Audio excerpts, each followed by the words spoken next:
दोस्तों, Shashi Agarwal economics and law classes के अंदर मैं आप सबका अभिनंदन करती हूँ। आज का जो हमारा सब्जेक्ट है वो है डेवलपमेंट इकोनॉमिक्स, विकास का अर्थशास्त्र, और जिसके अंदर हम बहुत ही महत्वपूर्ण टॉपिक नक्श की आदर्श बेरोजगारी का सिद्धांत, नक्श थीसिस ऑफ डिस्गाइज्ड अनएम्प्लॉयमेंट जो है उसका अध्ययन करेंगे। अगर आपको मेरा ये प्रयास सही लगता है तो इस वीडियो को लाइक कीजिएगा, शेयर कीजिएगा, कमेंट कीजिएगा और मेरे channel Shashi Agarwal economics and law classes को सब्सक्राइब कीजिएगा। तो ये मेरी ऐप है, एडुसम ऐप है, जिसको गूगल प्ले स्टोर से आप लोग डाउनलोड कर सकते हो। कॉमर्स, इकोनॉमिक्स एंड मैनेजमेंट के जो विद्यार्थी हैं उसके लिए free study material, free mock test provide करती है। काफी सारे स्ट्रक्चर कोर्सेज भी अवेलेबल हैं। तो डेवलपमेंट इकोनॉमिक्स का स्ट्रक्चर कोर्स भी यहाँ पे अवेलेबल है। तो सबसे पहले हम देखते हैं कि जो छिपी हुई बेरोजगारी है इसका मतलब क्या होता है। देखो, ये जो धारणा है छिपी हुई बेरोजगारी, इसको जॉन रॉबिन्सन ने दिया है। छिपी बेरोजगारी वो अवस्था होती है जिसमें श्रमिकों को अपनी योग्यता से कम उत्पादन कार्यों में काम करना पड़ता है। क्योंकि जैसे व्यावसायिक जो चक्कर आती, व्यावसायिक जो चक्र मतलब जिसके अंदर अर्थव्यवस्था के अंदर जो है व्यावसायिक चक्रों की वजह से क्या होता है कि उनको अपनी जो रेगुलर जॉब होती है उससे हाथ धो बैठना पड़ता है, और जिसकी वजह से अपनी योग्यता से कम उत्पादन कार्यों में काम करना पड़ता है।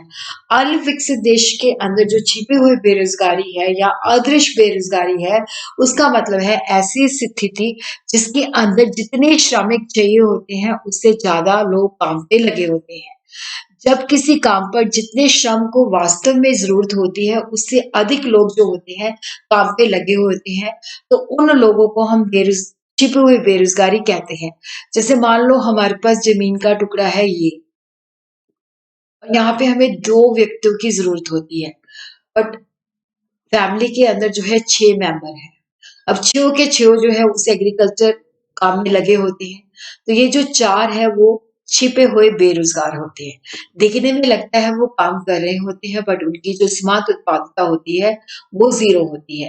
तो इसको हम इस तरह से समझ सकते हैं कि देखो, जो OY एक्सिस है उस पे हम लेते हैं टोटल प्रोडक्शन, इस पे हम लेते हैं रोजगार।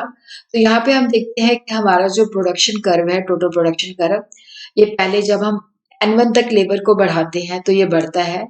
तो उसके बाद जब हम N1 से ज्यादा लेबर को रखते हैं तो इसकी जो प्रोडक्टिविटी होती है, जो टोटल प्रोडक्शन कर्व है, वो एक्स एक्सिस के समानांतर हो जाता है। जिसका मतलब होता है कि यहाँ पे उत्पादन के अंदर कोई वृद्धि नहीं होती, और यहाँ पे जो N1 N2 है ये छिपे हुए बेरोजगार हैं, और यहाँ पे इनकी जो सीमांत उत्पादितता है वो शून्य हो जाती है।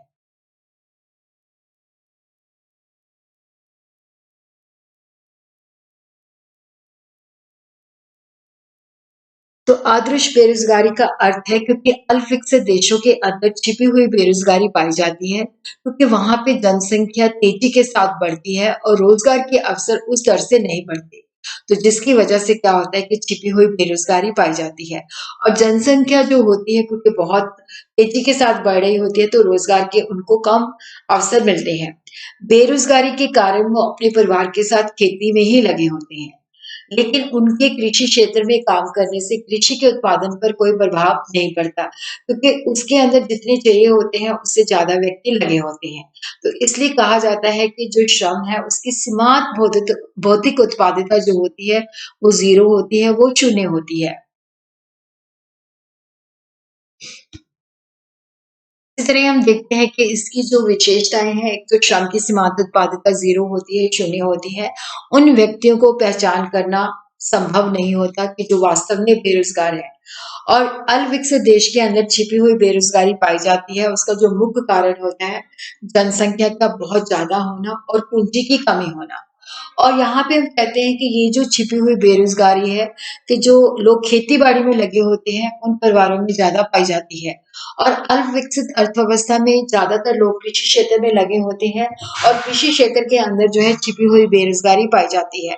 और कुछ देशों में छिपी हुई बेरोजगारी जो होती है विशिष्ट मौसम तक ही सीमित रहती है, क्योंकि जब हम फसल को बोते हैं तथा काटते हैं उसके अंदर काफी गैप होता है, और उस गैप के अंदर जो अ, हमारी लेबर होती है वो बेरोजगार होती है। इसके जो कारण है इसके जो कारण है भूमि पर जनसंख्या का बढ़ता दबाव,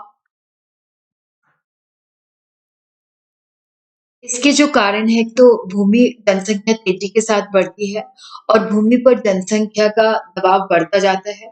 जनसंख्या बहुत तेजी से बढ़ती है और इससे भूमि पर दबाव बढ़ता है और तकनीकी विकास नहीं हो पाता, तो जिसकी वजह से छिपी हुई बेरोजगारी पाई जाती है। और अविकसित देशों के अंदर औद्योगिकरण नहीं होता, ज्यादातर लोग जो होते हैं कृषि क्षेत्र के अंदर लगे होते हैं और औद्योगिक रूप से भी ये पिछड़ी हुई होती है और जिसकी वजह से क्या होता है कि दिखने में लगता है कि बहुत ज़्यादा लोग काम कर रहे हैं कृषि क्षेत्र में, बट उतने ज़्यादा नहीं चाहिए होते हैं। और उसी तरह ग्रामीण क्षेत्र में रहने वाले लोग जो होते हैं रूढ़िवादी सोच के होते हैं और वो संयुक्त परिवार में रहते हैं और वो अपने परिवार को छोड़ने को तैयार नहीं होते। इसलिए क्या होते हैं कि वो एक ही काम के अंदर जितने चाहिए होते हैं उससे ज़्यादा लोग लगे होते हैं। और पूंजी निर्माण का भी अभाव कम होता है क्योंकि वहां पे लोगों की आय कम होती है जिसकी वजह से उनकी बचतें कम होती है तो पूंजी निर्माण की दर बहुत ज्यादा कम होती है। तो अब हम देखते हैं कि जो एके सैन है उसका छिपी हुई बेरोजगारी पर दृष्टिकोण क्या है। वो कहते हैं कि जो श्रम की सीमांत उत्पादिकता है वो शून्य नहीं होती। अगर वो शून्य होती तो लोग काम पे ही क्यों लगते, क्योंकि जितनी ज्यादा चाहिए होती है उससे ज्यादा लोग लगे लगे होते हैं, तो जिसकी वजह से क्या होता है हर एक जो श्रमिक है वो कम घंटे काम करता है। वास्तव में छिपी हुई बेरोजगारी एक ऐसी स्थिति है जिसमें आवश्यकता से अधिक श्रमिक किसी कार्य को कर रहे होते हैं, इसलिए प्रति श्रमिक कार्य के घंटे कम हो जाते हैं। तो छिपी हुई बेरोजगारी का स्तर प्रति श्रमिक प्रतिदिन काम के घंटों पर निर्भर करता है। तो इसको हम इस डायग्राम के माध्यम से समझते हैं। ओ वाई एक्सिस के अंदर देखो हम लेते हैं टोटल आउटपुट और ओ एक्स पे हम लेते हैं लेबरर और जो वाई है एक्सिस का नेगेटिव पार्ट है वहां पे हम लेते हैं नंबर ऑफ लेबर। तो ये हमारा जो है टोटल प्रोडक्टिविटी कर्व है। जो एल के बाद क्या होता है वो पैरेलल टू एक्स एक्सिस हो जाता है, जिसका मतलब होता है इसके अंदर जो लेबर है उसकी जो मार्जिनल प्रोडक्टिविटी है सीमांत उत्पादिता है वो शून्य है। और टोटल चाहे हम लेबर को बढ़ा दें बट सीमा वो जो प्रोडक्शन है उसके अंदर कोई वृद्धि नहीं होती। हमें जो लेबर चाहिए होती है OL1 तक होती है बट एक्चुअल में जो लेबर काम कर रही होती है वो OL2 होती है। तो यहाँ पे जो है उतनी नहीं चाहिए होती। तो L2 जो लेबर है वो 20 घंटे काम करती है और L1 L2 जो है वो छिपे हुए बेरोजगार है और इनकी जो सीमांत उत्पादिता है वो शून्य होती है। तो इसकी व्याख्या को भी मैंने अलग से दिया है। जब श्रमिक OL से अधिक होंगे तो कुल उत्पादन वक्र जो है वो एक्स एक्स के समानांतर हो जाता है कि आउटपुट में कोई वृद्धि नहीं होती। इसका मतलब ये हुआ कि OL श्रमिक जब हम लगाते हैं वो OL घंटे काम करते हैं, तो उसके बाद अगर हम जो है श्रमिक की संख्या और बढ़ाते हैं तो उसकी सीमांत उत्पादिता शून्य हो जाती है। तो अधिक श्रमिकों को रोजगार देने से कोई फायदा नहीं होता। कृषि क्षेत्र में चाहिए होते हैं OL1 बट काम कर रहे होते हैं OL2।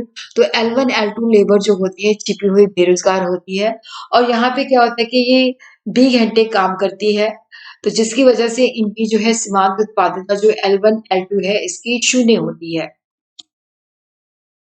तो नक्शे का ये मानना है कि अल्पविकसित देशों में छिपी हुई बेरोजगारी का कारण श्रमिक शक्ति का काफी दुरुपयोग होता है, उसका सही उपयोग नहीं होता। तो उसको हम पूंजी निर्माण के साधन के रूप में प्रयोग कर सकते हैं। तो इसके अंदर दो थ्योरीज हैं, एक लुईस का सिद्धांत है, एक नक्शे का सिद्धांत है, जिसको हम समझेंगे। देखो लुईस सिद्धांत का ये मानना है कि जीवन निर्वाह क्षेत्र होता है, जो अल्पविकसित देश होते हैं वहां पे दो क्षेत्र होते हैं, एक जीवन निर्वाह क्षेत्र होता है, एक पूंजीवाद क्षेत्र होता है। जीवन निर्वाह क्षेत्र जो होता है ये मुख्य क्षेत्र होता है। ज्यादातर लोग जो होते हैं वो कृषि मतलब एग्रीकल्चर के ऊपर जो मतलब उनका मेन जो धंधा होता है वो कृषि होती है। जीवन निर्वाह क्षेत्र पर जनसंख्या का अधिक दबाव होने के कारण श्रम की सीमांत उत्पादिकता कम होती है, जिसकी वजह से उनकी मजदूरी भी काफी कम होती है। पूंजीवाद क्षेत्र के अंदर जो है उद्योग शामिल होते हैं और जिसके कारण जो श्रमिक होते हैं उनकी सीमांत उत्पादिकता ज्यादा होती है क्योंकि वहां पे पूंजी का प्रयोग ज्यादा होता है और जिसकी वजह से उनकी जो मजदूरी होती है वो भी ज्यादा होती है और इस मजदूरी को पूंजीवादी मजदूरी भी कहा जाता है। तो लुईस का ये मानना था कि अगर हम जीवन निर्वाह क्षेत्र से मजदूरों को हटा के जो छिपे हुए बेरोजगार है पूंजी क्षेत्र में लाया जाए तो उनकी सीमांत उत्पादकता में वृद्धि होती है। तो पूंजीवादी मजदूरी से कम मजदूरी पे काम करने को तैयार होंगे, तो इनमें से उद्यमियों को फायदा भी होगा और ये जो लाभ उद्यमियों को प्राप्त होता है उसको वो निवेश कर देंगे और जिससे क्या होगा कि छिपी हुई बेरोजगारी जो है वो पूंजी निर्माण का स्रोत बन जाएगी। उसी तरह हम देखते हैं नक्शे का क्या कहना है। वो कहते हैं कि कम विकसित जो अल्पविकसित देश होते हैं वहां पे जितने ज्यादा लोग चाहिए होते हैं उससे ज्यादा लगे होते हैं, और ज्यादा लोगों की वजह से क्या होता है कि उत्पादन में कोई वृद्धि नहीं होती। तो इन लोगों के अंदर वास्तव में छुपे रूप से बेरोजगार होते हैं। तो जीवन निर्वाह का प्रबंध जो है कृषि क्षेत्र को ही करना पड़ता है, तो वहां पे क्या होता है, बचत की संभावना नहीं होती, क्योंकि वो जो लोग का छिपे हुए बेरोजगार होते हैं उनकी जीवन निर्वाह पे खर्च हो जाती है। तो कृषि क्षेत्र की जो बचत होती है अपने अनुत्पादित रिश्तेदारों के जीवन निर्वाह पर खर्च हो जाती है, तो वहां पे बचत की पॉसिबिलिटी जीरो हो जाती है। तो नक्शे ने इसी बचत को कृषि क्षेत्र की आदर्श बचत संभावना कहा है, जिसको हम देखते हैं, अध्ययन करते हैं कि किस तरह से कहा है उन्होंने कि जो लोग देखो छिपे हुए बेरोजगार होते हैं, अगर हम उनको किसी और काम धंधे में लगा दें तो वास्तविक राष्ट्रीय आय में वृद्धि होती है। जैसे हम उनको जो है पूंजी के जो कार्य होते हैं, पूंजी की जो परियोजनाएं होती हैं, पूंजीगत उनमें लगा दें, जैसे सिंचाई का कार्य है, सड़कें बनती हैं, डैम बनते हैं, ब्रिज बनते हैं, तो जिससे क्या होगा कि श्रमिक जो इसमें लगाए जाते हैं तो सीमांत उत्पादिकता भी बढ़ती है और राष्ट्रीय उत्पादन के अंदर भी जो है वृद्धि होती है। लेकिन इसके अंदर समस्या 2 तरह की होती है, एक वित्त की समस्या होती है कि वित्त को किस तरह से हमने उसका अरेंजमेंट करना है। कि देखो जो लोग अ खेती के काम से हटकर पूंजीगत परियोजनाओं में लगाए जाते हैं, उनके खाने-पीने के लिए धन की आवश्यकता होगी, तो वो धन कौन देगा? तो कृषि क्षेत्र के अंदर जो रह गए हैं वो व्यक्ति जो है इन व्यक्तियों को भोजन, वस्त्र और आश्रय प्रदान करेंगे। तो पहले की तरह अपने ये ग्रामीण जो समकक्ष है, उस पे निर्भर रहना पड़ेगा। तो इससे पूंजी का निर्माण ज़्यादा होगा। तो इसको हम एक उदाहरण के द्वारा समझते हैं कि जैसे मान लो एक फैमिली के अंदर 5 लोग हैं, एक तो वो गेहूँ की खेती करते हैं, बट वहाँ पे हमें 2 लोग ही चाहिए। तो जो 5 लोग वहाँ पे काम कर रहे हैं, तो वहाँ पे जो उत्पादन होता है वो 20 क्विंटल का होता है। तो प्रत्येक व्यक्ति के हिस्से में 4 क्विंटल आता है।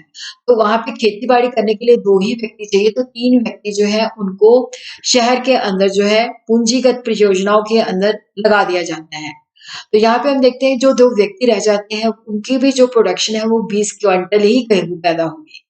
तो यहाँ पे हम लग कहते हैं कि जैसे 2 व्यक्ति हैं, वो अपना 8 क्विंटल यूज़ करके बाकी जो 12 क्विंटल है वो इनको भेज देंगे।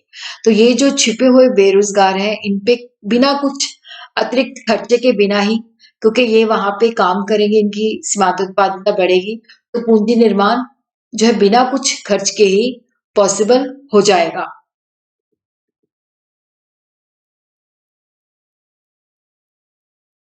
उसी तरह औज़ारों की समस्या आती है, उपकरण की समस्या आती है कि जब इनको पूंजीगत परियोजनाओं के अंदर भेजा जाता है, तो इनको औज़ार भी चाहिए होते हैं, टूल्स भी चाहिए होते हैं काम करने के लिए, तो वो कैसे मिलेंगे? तो उसमें होता है कि हम श्रम गहन तकनीकों का उपयोग करें ताकि इनका सही ढंग से उपयोग हो सके और साधारण उपकरण का उपयोग करें, जिससे क्या होगा कि हमें ज़्यादा पैसे नहीं खर्च करने पड़ेंगे। उसी तरह हम देखते हैं कि छिपी हुई बचत की संभावना में छिद्र की पॉसिबिलिटी होती है। देखो जब छिपी हुई बचत की संभावना है तो उसमें रिसाव हो जाता है, क्योंकि जब कृषि क्षेत्र में जो बचे हुए किसान हैं, अगर वो पहले से ज़्यादा अनाज का भोग पहले से ज़्यादा करने लगे, और दूसरा छिद्र उस समय पैदा होता है जब पूंजीगत योजना पर जो लगाए गए श्रमिक होते हैं, वो अपना भोग बढ़ा देते हैं। तीसरा रिसाव उस समय होता है जब अनाज ग्रामीण क्षेत्र से शहर तक पहुँचाया जाता है, तो यातायात के ऊपर खर्चा आता है, तो वो भी एक प्रकार का संभावित जो बचत होती है उसके अंदर से रिसाव होता है। तो ये उसके समाधान है कि सरकार जो होती है, जो किसानों की बढ़ी हुई आय है उस पे टैक्स वसूल कर सकती है, और ये जो टैक्स है वो अनाज के रूप में ले सकती है, और जो अनाज यहाँ से लेती है वो जो श्रमिक पूंजीगत परियोजना में लगे होते हैं उनको दे सकती है, और उसी तरह जो लगान है उसको अनाज के रूप में वसूल कर सकती है, बट इसके अंदर काफ़ी सारी समस्याएँ आती हैं, और सरकार किसानों को कह सकती है कि जो अपनी अतिरिक्त उपज है, वो निश्चित मूल्य पर सरकार को बेचने के लिए भी कह सकती है। और उसी तरह क्या है कि पूरक बचत के साधन भी जो है किए जा सकते हैं। जैसे जो शहरों के अंदर लोग हैं उनको कहा जा सकता है कि आप कम पहले से भोग करो और ज़्यादा से सेविंग करो। अगर आंतरिक स्रोत जो होते हैं वो पूरे नहीं होते, तो बाहर से जो असिस्टेंस आती है, उनको जो पूंजीगत परियोजना में व्यक्ति लगाए जाते हैं, उनके अनाज वगैरह के लिए यूज़ किया जा सकता है। उसी तरह कई अर्थशास्त्रियों ने जो है नक्शे की जो थ्योरी है, इसको क्रिटिसाइज़ किया है। तो तो उनका ये कहना है कि देखो जो बचत की संभावना होती है उसमें कई तरह के रिसाव होते हैं। उनमें कई तरह के रिसाव होते हैं क्योंकि उसके अंदर क्या होता है कि जो किसान रह जाते हैं वो अपना भूख बढ़ा सकते हैं और जो लोग खेतों में काम करते हैं, जो उद्योगों में काम करते हैं, उनकी श्रम की प्रकृति में अंतर होता है और ये पहचानना बहुत ही मुश्किल होता है कि कौन से लोग जो है वो छिपे हुए बेरोज़गार हैं। और उसी तरह क्या है कि देखो जो एग्रीकल्चर होती है क्योंकि इसके अंदर बैकवर्ड टेक्निक चूज़ की जाती है तो इसकी जो उत्पादकता होती है वो जो है कम होती है। और उसी तरह जो श्रम की गतिशीलता है उसके अंदर भी कठिनाई होती है क्योंकि जो लेबर क्लास होती है वो शहर के अंदर जाना नहीं चाहती, वो अपने परिवार के साथ ही रहना चाहती है। और जनसंख्या बढ़ती है तो जिससे छिपी हुई बेरोज़गारी कम होने की बजाय और बढ़ जाती है। और उसी तरह नक्शे का ये जो सिद्धांत है वो कहता है कि तकनीकी रूप से तटस्थ है। परंतु अगर हमने जो है ज़्यादा तरक्की करनी है तो उसके अंदर हमें लेटेस्ट टेक्नोलॉजी का उपयोग करना पड़ेगा। उसी तरह जो कैपिटल परियोजना के अंदर लोग ल लगे होते हैं, वो भी अपना भोग बढ़ा सकते हैं। तो इस तरह से नक्शे का जो सिद्धांत है उसकी अर्थशास्त्रियों ने इस तरह से आलोचना की।